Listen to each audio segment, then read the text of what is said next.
So, in our last session, reading through Stace's ideas in his own words, we saw him giving what he would call common usage examples for the phrase free will.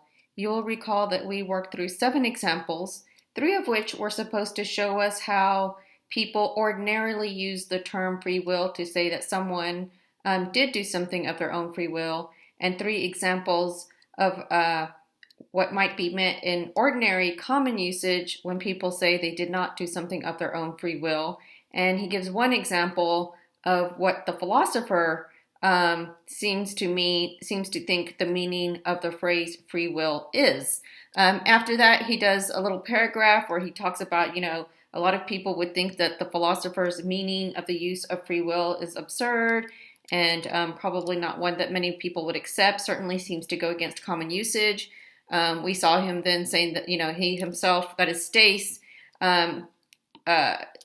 focusing on in one paragraph that, he takes himself to sufficiently collected a number of cases where people will assert that they have reflected free will. And from that, he begins to extract what he thinks the correct definition must be for free will using his criterion of common usage for a term. And then he focuses in on another paragraph where he says, but I also have collected those examples which should show sufficient evidence as to what the correct definition would be for saying that something is not done of his own free will. So at the end of the paragraph that starts at line 180, is it 180? No, 160 and ends with line 170. On line 170, he cites, let us put the cases in a table. Okay, so cases, examples, basically we're referring to the same thing. And so he creates this little table here. It might not look like a table just as formatted, but you can imagine something like this. And of course, you know what my expectations are when it comes to document markup and note-taking for video-based lectures. So that's his table, and here the headers are free acts and unfree acts. So he pulls these as examples from his discussion earlier in the text. He says, an example of a free act would be Gandhi fasting because he wanted to free India. So because is telling us there's a cause, the cause being what? A want. So that's the event, and this is the cause. Versus the man fasting in the desert, so that's an event, right? And then the cause is what? No food. So that is the cause. Here he has stealing bread, the event, because one is hungry, so this is the cause. Stealing event because one's employer threatened to beat one. So that's the cause. Again, compare and contrast these. Signing a confession because event, one wanted to. Signing a confession because the police beat one, so that's the cause. Compare, again, another set of examples, leaving the office. Oh, and so, yeah, there's actually 8 examples altogether here, 4 for each one. But here again, we have an event, leaving the office because one wanted to, so that's the cause, and then leaving the office because one was forcibly removed. He goes on to say, after providing us with this table, that it is obvious that to find the correct definition of free acts, we must discover what characteristic is common to all of the acts in the left-hand column and is at the same time absent from all of the acts in the right-hand column. So he's looking for characteristics, okay? When he says, I'm looking for characteristics, he is looking for, and I want you to write out what I'm about to say right here, okay? When he says characteristics, he is talking about the requirements that an action must reflect or must meet in order to count as one of free will. So if you need to, pause the video and rewind and write down that lecture point. He goes down to say this characteristic, and so I'm going to put triangles over this because this has to do with his method. So that's another point that I want you to write here. His use of characteristic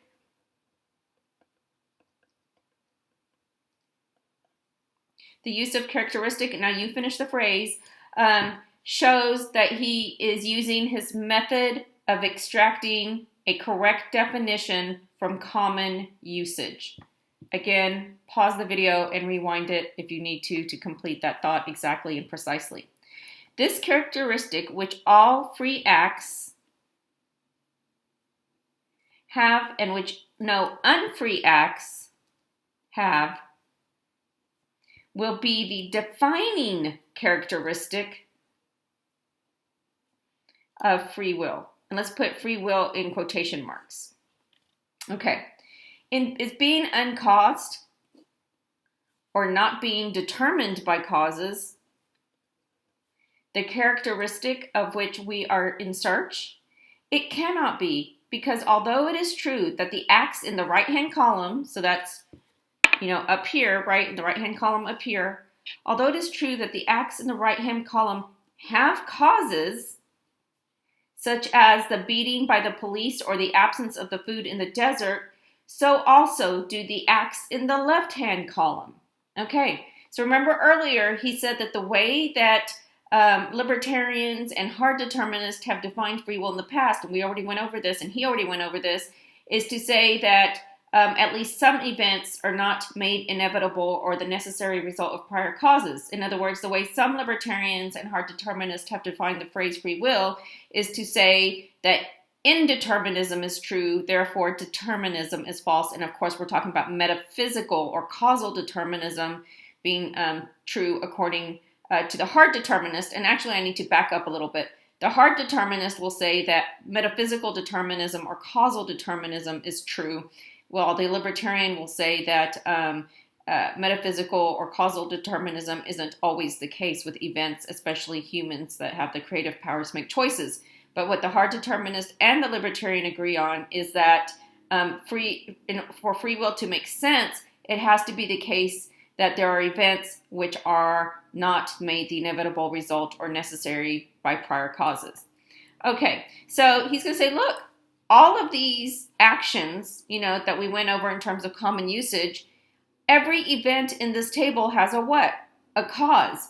So we're looking for what separates these acts, right, in terms of, them being free from these. Since all of them have causes, it can't be that the free acts are uncaused, that they're not determined by prior causes. So he goes on to say, Mr. Gandhi's fasting, so now he's giving an example, was caused by his desire to free India. The man leaving his office by his hunger, and so on. Moreover, there is no reason to doubt that these causes of the free acts were in turn caused by prior conditions. So put a triangle over conditions, realizing that conditions refers to a state of affairs or circumstances, which of course is a cause itself or comprised of a set of causes. And that these were, again, the results of causes. So these, what is he referring back to? Prior conditions. And so on back to indefinitely into the past. Any physiologist can tell us the causes of hunger. What caused Mr. Gandhi's tremendously powerful desire to free India is no doubt more difficult to discover. Okay, so one thing to notice about how free is being used here is not in the sense, and so I want you to write a note here, okay? Stace is not using the word free in the metaphysical sense that we have been discussing. Okay, so that's point one, okay? Stace is here using the word free in a political sense. Stop the video and rewind it if need be. But it must have had causes. That is what? Mr. Gandhi's tremendously powerful desire to be free. So we know that Gandhi's desire to free India was itself a cause of his fasting. But now the question is, what caused that desire? So the desire itself was a cause, but where did that desire itself come from? What caused that very desire? So then Stace goes on to speculate some of them. Okay, what does he mean by them? He's referring to causes. Notice that he's saying may have been, right? He's not saying that he knows for sure, that he can get into the psychology, the social, political, and cultural circumstances and conditions of Gandhi's time. Therefore, he's letting us know that he is hypothesizing and he's speculating using the word may. He's hedging. Some of them may have lain in the peculiarities of his the glands of his brain. Others, so other what? Causes in his past experiences. And others, again, what? Causes in his heredity. Others, again, causes in his education. Defenders of free will have usually tended to deny such facts. So right here, when he says defenders of free will, I want you to write over here is that he is talking about metaphysical libertarians. So again, he is talking about metaphysical libertarians with the phrase defenders of free will. Have usually tended to deny such facts. What does he mean by deny such facts? Okay, here I want you to write deny that there are causes for any event and any cause. So every event, they want to deny that every single event has a cause and that every single cause itself has a cause. So make sure you write that down as well.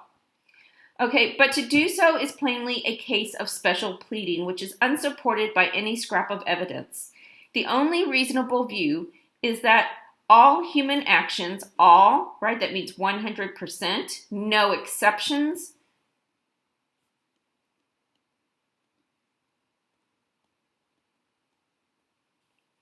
all human actions, both those which are freely done and those which are not, so he's referring back to freely done but not freely done, are either wholly determined by causes or at least as much determined, write the word metaphysically above here, or at least metaphysically as much metaphysically determined as other events in nature. But whatever degree of determinism prevails in the world, the human actions appear to be as much determined as anything else. Okay, so where do you think I'm going to have you, what word do you think I want you to write above this word in 215? So write metaphysically above that and then put a triangle over here. Okay, and then put a triangle above human actions with a double arrow, one to human, one to actions. And then here, you can put metaphysically over that with a little triangle to the side. And then he says, and if this is so, it cannot be the case that what distinguishes actions freely chosen from those which are not free is that the latter are determined by causes while the former are not. Okay, so notice what he's saying here, right? He says, again, let's look at that again. And if this is so, it cannot be the case that what distinguishes actions freely chosen from those which are not is that the latter are determined by causes.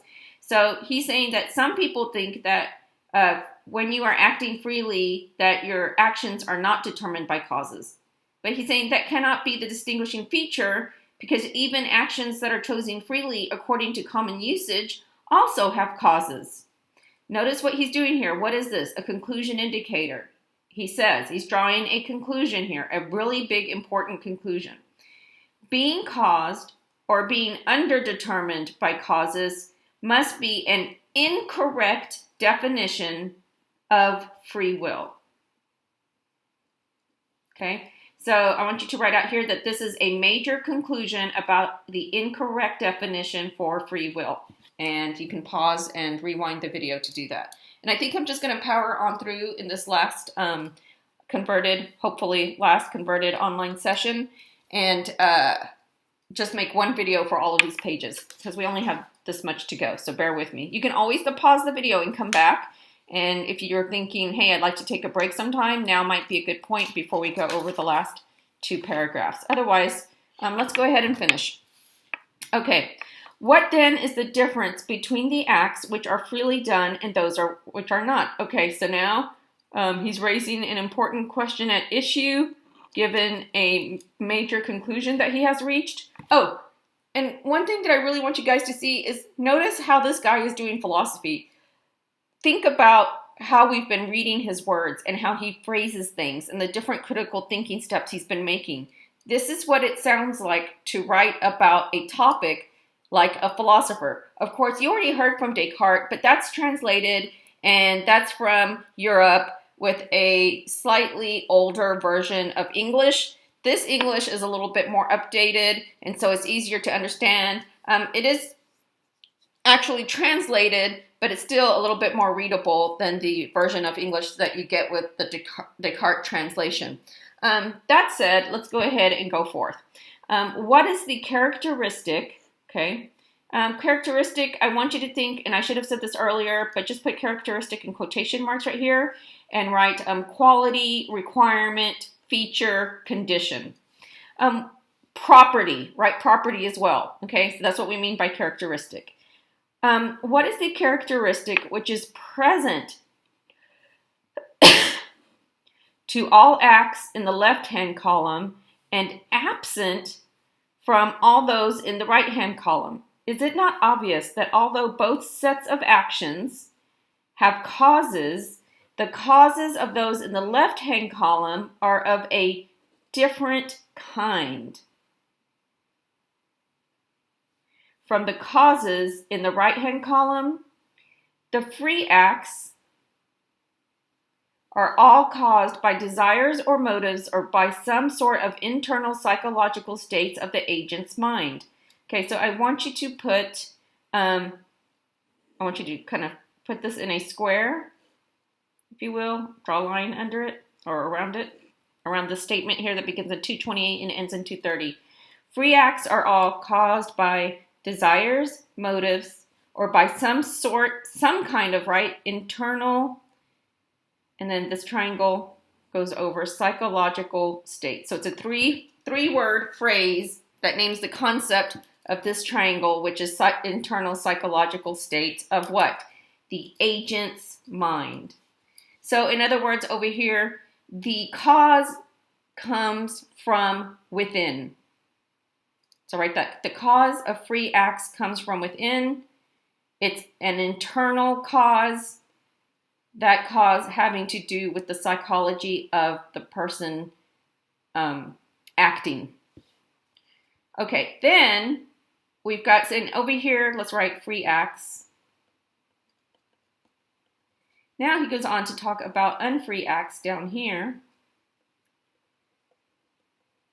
Okay, as he's looking for the defining characteristics of each one and what separates them, right? He says the unfree acts, on the other hand, are all caused by physical forces or physical conditions outside the agent. So let's go ahead and put a rectangle around that statement, which begins in 230 and ends in 232. So free acts, obviously, we want to put triangles over that. Caused physical forces, physical, and of course that's a double arrow, conditions outside the agent. Okay. Doesn't this sound like he's talking about unfree acts as those that lack those that lack circumstantial freedom? So I want you to draw an arrow here and then add a lecture note and say he is pointing to a concern with circumstantial freedom, right? In other words, he is telling us that unfree acts are those which sorry, let me rephrase that. He is pointing to circumstantial freedom here, right? In other words, he's agreeing with the definition that we have for circumstantial freedom. And what was that definition? Well, he's agreeing that circumstantial freedom must be present to say that one is acting freely. So he's saying when you don't have circumstantial freedom, then you cannot say that you're acting freely. So in other words, when you're not able to do whatever you want because of external forces, natural limitations, or physical forces, then you are not acting freely. Get maybe a good 1 or 2 sentences out of what I just said as best as you can. All right, we are making our way on through. So then he says, Oh, so for this one, yeah, so what those points go with unfree acts, okay? Notice what he is pointing to, right? Caused by physical forces, physical conditions outside the agent. It's really important for him to say physical forces and physical conditions outside the agent because, of course, a lot of people would say that the brain is physical, the brain is what gives rise to the mind or what does the decision making, initiates action. So you wouldn't want to say that just because the brain is physical and what makes decisions that you're not acting freely because that's a physical force or physical condition. So he has to say outside the agent. And by outside the agent, he means outside of the human biological entity. And in fact, I think I want you to write that down. Put it over here. So right here, he means outside the physical, human, biological entity. Remember, you can always pause and stop and rewind this video. I keep pulling this away and putting it back. So now he's giving some examples. Police arrest means, okay, so an example of what he's talking about here, of an unfree act, of what? Physical forces and physical conditions outside the agent. Here's one example. Police arrest means what? Physical force exerted from outside. Outside, does he mean like outside your house? Outside of the classroom? No, he means outside of what? The human, physical, biological entity. He says the absence of food in the desert is a physical condition of the outside world. Okay? We may therefore, therefore, what do we know about therefore? It typically tells us a conclusion is coming. Did we label another conclusion? Let's see if we did that. Oh yeah, I don't think we did. Can we go back to this one real quick? This is the second page for this lesson. Notice where he has therefore, we put a bracket. I think I had you write that, right? Yeah, so I told you to write down that this is a major conclusion. This is also another major conclusion. So write that out here, major conclusion. Therefore, frame the following definitions. Okay. And so, in other words, he's saying, I have enough support and evidence through my examples and what I have extracted from my examples to present to you what I think is a compelling, coherent definition for free will. So he says, acts freely done are those whose immediate causes are psychological states in the agent. So let's go ahead and put a rectangle over that, or put, draw some lines around that statement. Okay, so acts freely done are those whose immediate causes. I'd like for you to define the word immediate, and I don't want you to just find the first definition and use it. I want you to consider what we've been talking about so far, or what Stacy's been talking about so far, especially with respect to this last paragraph, this paragraph beginning with 222 all the way to 238. I want you to find a really useful definition for immediate, one that keeps the context, the intellectual, metaphysical context in mind. So make sure you give me the definition, a really good definition for immediate that shows that you're thinking critically, paying attention to context, the context in which this word immediate is being used. Some of you have not been naming the dictionary next to your definition. So when you give me a definition, you have to tell me the name of the dictionary, the website, like dictionary.com right away. And of course, don't forget to provide the direct URL in the comment box. A student created like a document or submitted a separate attempt for the URLs. And remember, I don't want you to do that. That's called the right submission option. Or they uploaded a document with the URLs. I don't want that because then I have to open up another document. I want you to put your URLs in the comment box. Okay, not the right submission box, but there's a separate comment box. All right, so we've got this whose immediate causes are psychological states in the agent. And then we are going to draw a line around this statement. Okay, acts not freely done are those whose immediate causes are states of affairs external to the agent. So he's obviously iterating that free will is connected to immediate internal causes, which are psychological state in the agent, and the unfree ones have the immediate cause being external causes, which are outside of the physical human biological organism / entity. Okay, last paragraph. It is plain that if we define free will in this way, then free will certainly exists, and the philosopher's denial of existence is seeing what it is to be. Nonsense. Now, you and I would never in the classroom use a word like nonsense because it's not very respectful and it's kind of got a nasty tone to it, but this is what he said. So let's go ahead. What words do you think I want you to put a triangle over in this paragraph? A triangle with double arrows for free will. Notice that he's using certainly exists, so that's a broader metaphysical term. Underline that. Well, let's not say certainly, let's say exists, right? So that's a broader metaphysical term, but I like that it's there because I had that in the description that I gave you in an activity we did earlier in the semester when I was talking about core concepts related to metaphysics, and of course free will is a problem that is of interest to metaphysics. And I said exist, talking about what exists, and existence and being is of importance to metaphysicians. He goes on to say, for it is obvious that all those actions of men for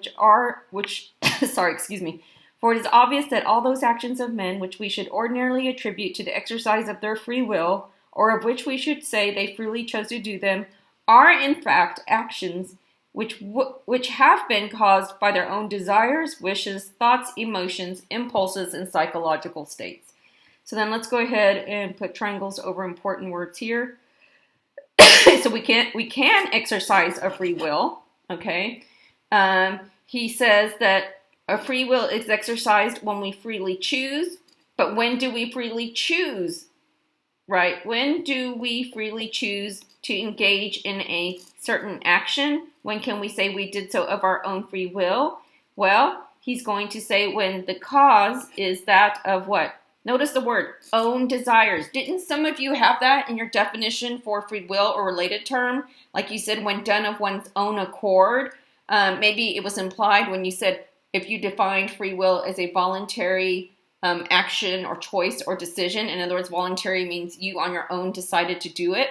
By their own desires, wishes, thoughts, emotions, impulses, or other psychological states. And of course, the word own has scope over all the words in this list. So not the wishes of others, not the thoughts of others, not the emotions of others, not the impulses of others, and not the psychological states of others. So that concludes this part of the lesson. I will want to say that according to Stace, if he were to interview some of you or look at the arguments that some of you have written about whether or not you're wearing a mask of your own free will in Philosophy 1301, if he can find that what you said somehow connects to an internal psychological state of your own, a desire, wish, thought, emotion, or impulse being the direct, immediate internal cause of your wearing a mask. For example, you care about people and you desire to do what you can to protect them, even though the pandemic is an external force, and even though other human beings are external entities, if it's your own desire and your own emotion of care for other people that causes you to put on your mask, then he would say that yes, you are wearing a mask of your own free will. But if you're wearing a mask and it's not because and the immediate cause is not your own psychological state, in other words, it's not based on your own desire, wish, thoughts, emotions, or impulses with respect to the spread of COVID and masking that is driving you to wear a mask, but rather some kind of external force or power or natural limitation or state of affairs that exists outside your human biological entity, mechanism, organism, then he would agree that you're not doing it of your own free will. So Stace is going to say whether or not you as an individual are wearing a mask of your own free will, he can't say beforehand. He'll say it's possible that you're wearing a mask of your own free will, but to know if you're wearing a mask of your own free will, For him to know, he would need to interview you about all of the causes that led up to your wearing the mask, and then to see what is the immediate causes or set of immediate causes that lead to your wearing a mask in class in Philosophy 1301. Depending on the kind of cause that is the immediate cause, that is what's going to determine whether you're acting of your own free will or not. I'm going to give you a big clue. In your self-assessment at the end of the semester, I am going to be asking you whether you think that the grade you end up with for Philosophy 1301 is a result of your own free will, or I might ask you to revisit your argument whether or not, or I might ask you to talk to me about whether you're taking Philosophy 1301 as a result of your own free will. And if I do, I'm going to ask you to support your conclusion, your belief, with something from either Stace or from the Stace excerpt and notes, or from the lecture I did on hard determinism. I gave you some arguments and linked it to metaphysical determinism. So just kind of be thinking about that. Or I could just have you take your original argument about whether or not you're wearing your mask of your own free will and ask you to back up that argument with supporting details from either the lectures on metaphysical determinism and what I said about hard determinism's use of the thesis of universal causation, or it might be that you decide that you want to back up what you said in your argument about whether or not you're wearing a mask of your own free will using the Stace readings, excerpts, and what definitions he comes up with through common usage. So just kind of be thinking about how you might respond to any of those prompts. I'm only going to create one that has to do with free will. I just need to determine whether I'm going to have you work with your original foundational writing assignment, item 2 argument, or if I'm going to have you focus on a new topic, like are you in Philosophy 1301 this semester of your own free will? Or I might have you focus on the topic, will your grade at the end of the semester be the result of your own free will? In any case, you're going to have a paragraph or two where you have to apply one of the theories and what it has to say about free will to some aspect of your reality, some condition or state of affairs that you have experienced, are experiencing, or will experience.